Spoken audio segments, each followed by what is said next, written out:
콧볼 축소만 하면 코가 예뻐질까요? 콧볼만 줄였는데 이미지가 확 달라지는 분들이 계십니다. 반대로 콧볼만 줄였을 때 코 모양이 오히려 더 어색해지는 경우도 있습니다. 같은 콧볼 축소인데 왜 이런 차이가 날까요? 그 이유는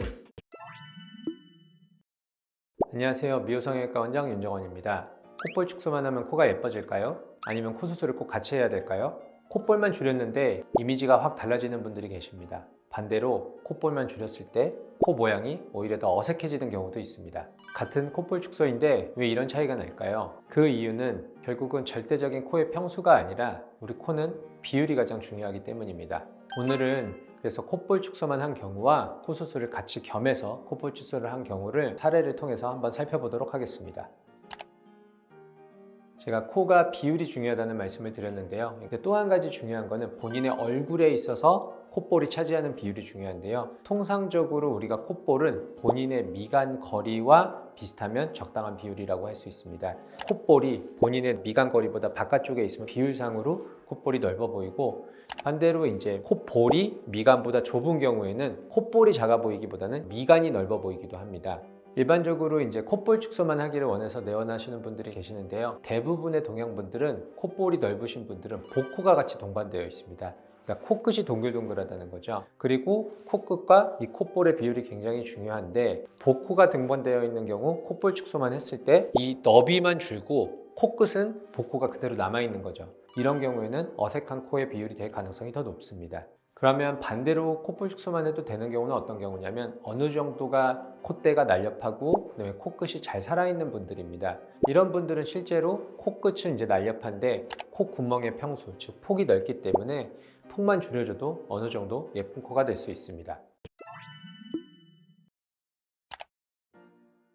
이 환자분은 이제 콧볼 축소만 단독으로 한 케이스인데요. 20대 여자 환자분으로서 콧볼이 좀 넓어 보이는 게 고민이셨는데, 제가 봤을 때는 콧볼만 봤을 때는 엄청 넓어 보이진 않는데 이분의 미간 거리와 봤을 때는 미간보다 콧볼의 너비가 살짝 바깥쪽으로 나와 있는 모습을 보였기 때문에 이분은 코끝과 콧대의 모양은 아주 지극히 예쁜 모습을 갖고 있어서 콧볼 축소만 단독으로 시행하였습니다. 수술 후 사진을 보시면 원래도 이제 예쁜 코 모양이긴 했는데 본인의 미간 거리와 딱 맞는 콧볼 거리를 갖게 됨으로써 얼굴의 비율이 훨씬 더 이상적으로 변했다고 볼 수 있을 것 같습니다. 그래서 이분은 코 수술 없이 콧볼 축소 단독만으로도 충분히 좋은 결과를 얻은 케이스입니다.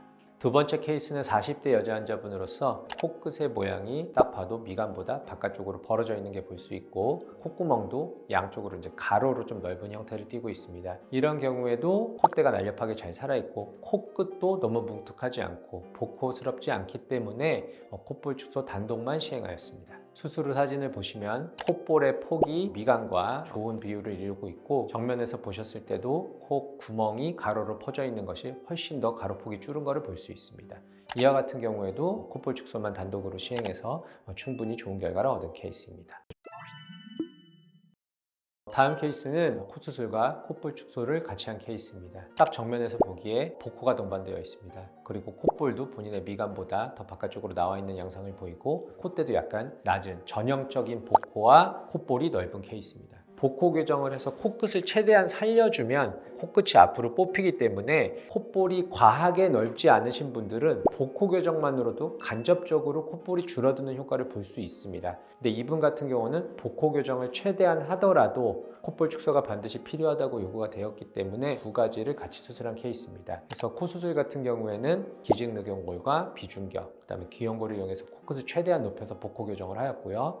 그다음에 콧대도 낮았기 때문에 실리콘을 이용해서 콧대 높이를 보강하였습니다. 이거를 최대한 높여놓고 그 다음에 콧볼을 어느 정도 줄일지 확인을 한 다음에 콧볼 축소를 시행하였습니다. 실리콘이 들어가서 콧대가 훨씬 더 잘 살았고 코끝도 날렵해짐과 동시에 콧볼이 줄으면서 미간과의 비율도 훨씬 더 좋아진 걸 볼 수 있습니다. 환자분은 이제 딱 봐도 얼굴이 입체감이 떨어지고 전체적으로 둥그스름하고 뭉툭해 보이는 코를 주소로 내원을 하셨는데요. 전체적으로 동그랗다는 이미지는 일단 코끝에서 볼 수 있거든요. 콧볼은 코의 폭을 얘기하는 거고, 동그스름하다라는 것은 대부분 이제 복코가 메인입니다. 이런 경우에도 코끝의 복코 교정이 메인입니다. 자가늑연골을 이용해서 최대한 높여가지고 복코를 먼저 교정을 해서 코끝을 좀 날렵하게 만들어주고, 그 이후에 이제 콧볼 축소를 통해서 콧볼의 조절을 한다고 생각하시면 되겠습니다. 수술 후 사진을 보시면 정면에서 콧볼이 줄어들었고 콧대에 실리콘이 들어가서 콧대가 훨씬 더 날렵해지고 높이가 보강이 되었으며 코끝 같은 경우도 충분한 높이감을 통해서 보코를 교정을 하였습니다. 함몰되어 있던 비주가 조금 앞으로 돌출됨으로써 코끝의 비율상으로도 훨씬 더 개선된 모습을 볼 수 있고요. 전체적으로 입체감이 생겼으며 세련된 이미지로 얼굴이 개선된 것을 볼 수 있습니다. 오늘은 증례를 통해서 콧볼 축소 단독만 시행한 케이스와 코 수술을 동반한 케이스를 함께 살펴보았습니다. 본인이 콧볼 축소술 또는 코 수술을 고려하고 계시다면 어떤 케이스에 해당되시는지 전문의와 충분히 상담 후 결정을 해보시길 바라겠습니다. 오늘의 영상이 도움이 되셨다면 구독, 좋아요, 알림 설정 부탁드립니다. 미호성형외과 원장 윤정원이었습니다.